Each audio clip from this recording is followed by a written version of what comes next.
Bom dia, mais uma manhã com Deus, priorizando a palavra de Deus. E nesta manhã do dia 19/12, nós vamos meditar de Hebreus, do capítulo 11 ao capítulo 13. Que a paz do Senhor, ela encha o teu coração nesta manhã.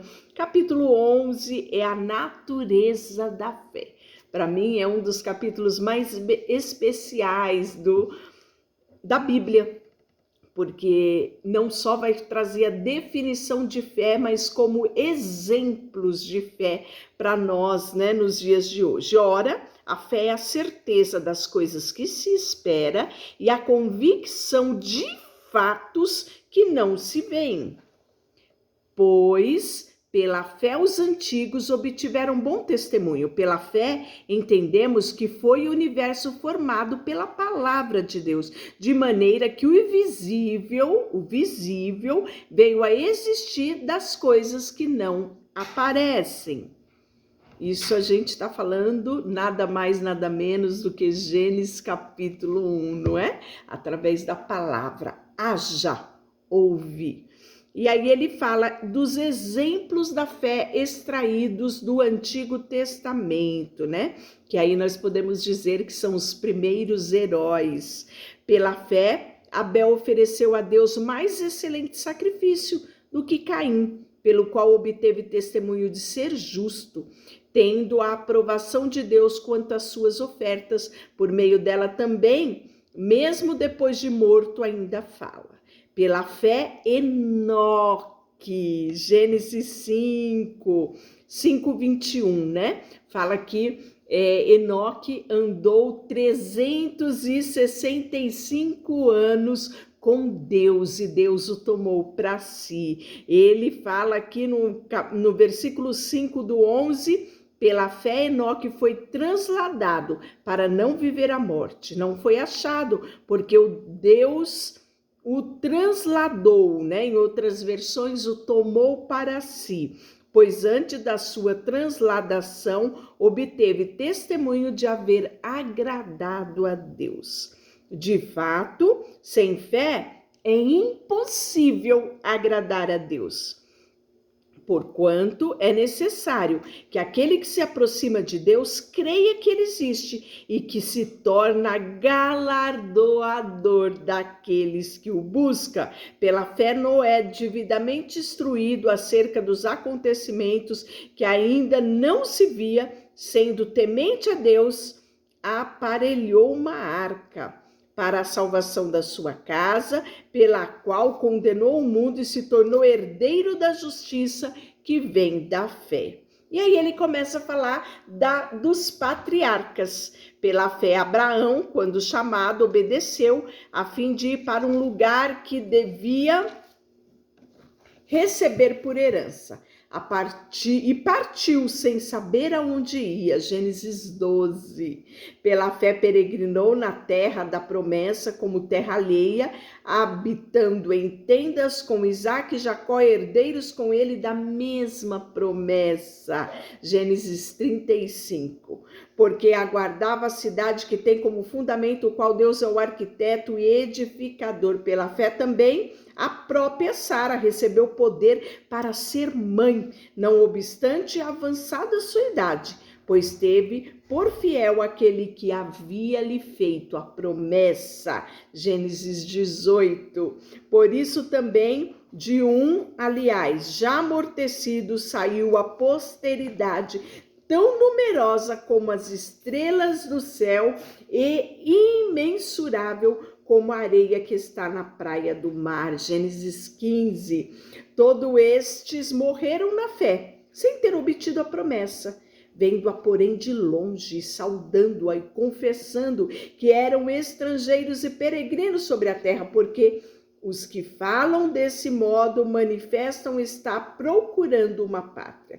E se na verdade se lembrasse daquele de onde saíram, teriam oportunidade de voltar. Mas agora aspiram por uma pátria superior, que é a celestial. Por isso Deus não se envergonhou deles, de ser chamados o seu Deus, porquanto lhe preparou uma cidade, né? Pela fé, Abraão, quando posto à prova, ofereceu Isaque, estando mesmo para sacrificar o seu unigênito, aquele que acolheu alegremente a promessa, né? E em Isaque será chamada a sua descendência, porque considerou Deus que era poderoso até de ressuscitá-lo dentre os mortos. Pela fé, igualmente, Isaque abençoou Jacó e a Esaú acerca das coisas que ainda estavam por vir. Pela fé, Jacó, quando estava para morrer, abençoou cada um dos filhos de José, apoiando-se sobre a extremidade do seu bordão.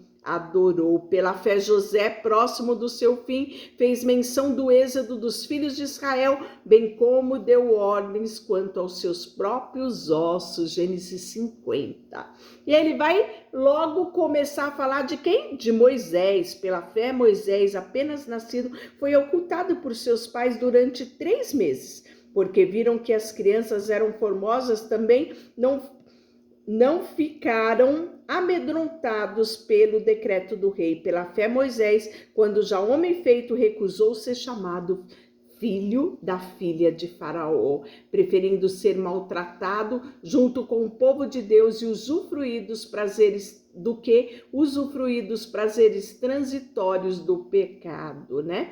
E porquanto considerou o opróbrio de Cristo por maiores as riquezas do que o tesouro do Egito, que contemplava o galardão, né? Pela fé ele abandonou o Egito, pela fé celebrou a Páscoa, pela fé atravessou o Mar Vermelho, e aí pela fé ruíram as muralhas de Jericó. Olha que coisa extraordinária, nós estamos vendo aqui um resumo do Gênesis, um resumo do Êxodo, pessoas que andaram nessa terra exercendo a sua fé. E é um convite para mim e para você também exercermos a nossa fé.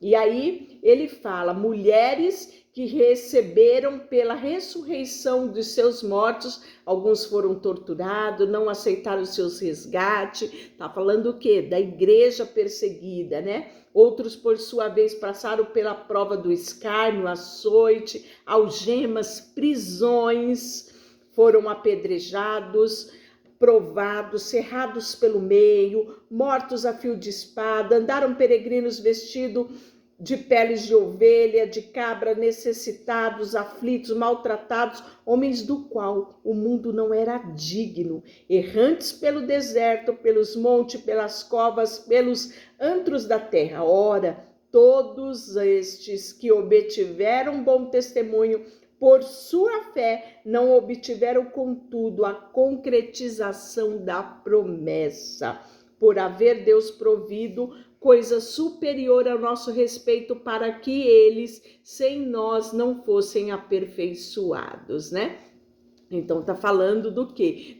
Daqueles que morreram, que passaram até por perseguição, sofrimento, mas foram anterior a Jesus, né? Então tá falando que em Jesus nós alcançamos a perfeita salvação. Capítulo 12, portanto também nós, visto que temos rodeados de tão grande nuvem de testemunhas, desembaracemos de todo o peso, de todo o pecado que tenazmente nos assedia, e corramos com perseverança a carreira que nos está proposta, olhando firmemente para o autor e consumador da nossa fé, Jesus, o qual, em troca da alegria que lhe estava proposta, suportou a cruz, não fazendo caso da ignomínia que está assentado à destra do trono de Deus. Considerai, pois, atentamente aquele que suportou tamanha oposição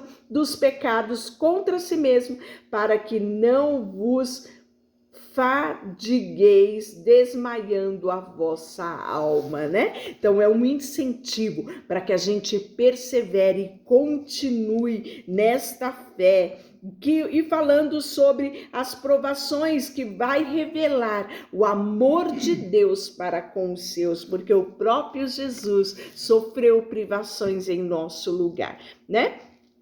E aí, ainda no capítulo 12, ele fala aqui Deus corrige, o Senhor corrige quem o ama e açoita a todo filho a quem recebe. Então fala das tribulações que Deus permite que nós passemos aqui na terra, não porque Ele não nos ama, Ele nos ama, mas que é necessário passarmos por dificuldades para gerar em nós, né, o aperfeiçoamento, gerar em nós o querer e a vontade de Deus, nos aperfeiçoar, nos levar a um crescimento. E aí, para a disciplina que perseverais, Deus vos trata como filhos, porque filho há que o pai não corrige, mas se estáis sem correção, de que todos tenham tornado participante, logo sois bastardos e não filhos. Então ele fala, né, de que o pai, ele tem, né, necessidade de muitas vezes disciplinar o seu filho para que ele aprenda valores, disciplina, né, e tantas outras coisas. Sabemos isso como pai. Imagina o nosso Pai Celeste, não é? Toda disciplina com efeito no momento não parece ser motivo de alegria, mas de tristeza, e depois, entretanto, produz fruto pacífico aos que têm sido por ela exercitado o fruto de justiça, né? Então, quando a gente é disciplinado quando é criança, a gente não gosta, mas o nosso pai e a nossa mãe o faz para o nosso próprio bem, né? Então, é isso que ele está falando. E ele continua logo em seguida falando sobre a exortação à paz e à pureza, e que não haja em nós raiz de amargura. Então devemos todos os dias exercitar, viver o perdão, para que não enraize a amargura. E ele fala aqui que por meio disso muitos são contaminados, né? Então é um alerta para mim e para você. Deixa eu orar por você. Senhor, nesta manhã colocamos o nosso coração diante de Ti. Como filhos, pedimos que o Senhor, sabe, tenha misericórdia de nós. Nos discipline quando for necessário. Não nos deixe na nossa própria sorte, Deus, mas nos conduza. Pegue firme na nossa mão e não permita que tropecemos em nenhum tipo de pedra. Queremos, papai, colocar diante de Ti tudo que somos e tudo que temos. Em nome de Jesus, amém. Deus te abençoe.